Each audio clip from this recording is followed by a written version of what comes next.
เอาสบายดีเนาะวันนี้เนาะก็เป็นมือเศร้าๆหน่อยนึงก็สิไปเปลี่ยนดอกเขียวเนาะหลังจากที่ใส่มา 3-4 ปีเนาะก็รู้สึกว่าผูกพันมันเนาะใส่มา 3-4 ปี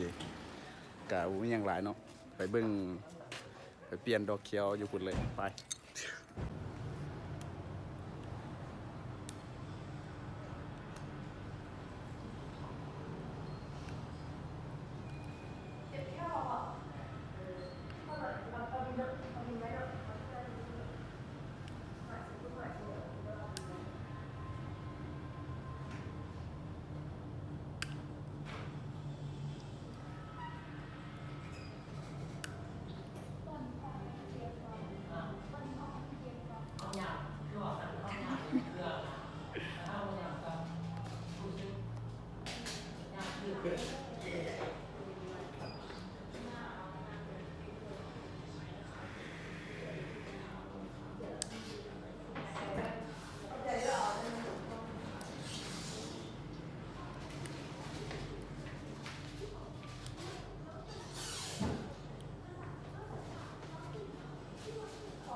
เยอะเชียว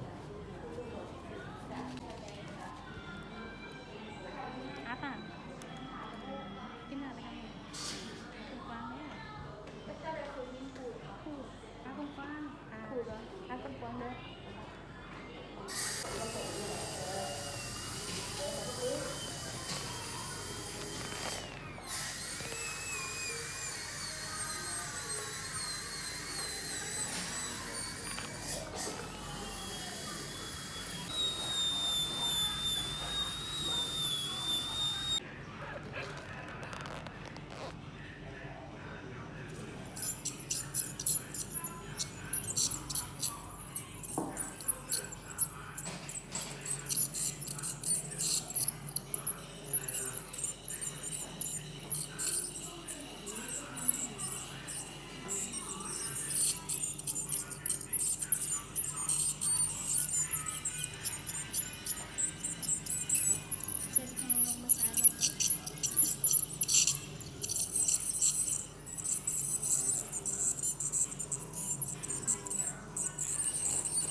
ฮะ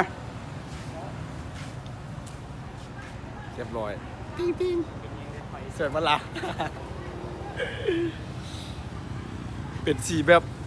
โลนๆยังไงบุเลยบุเคยไปบุย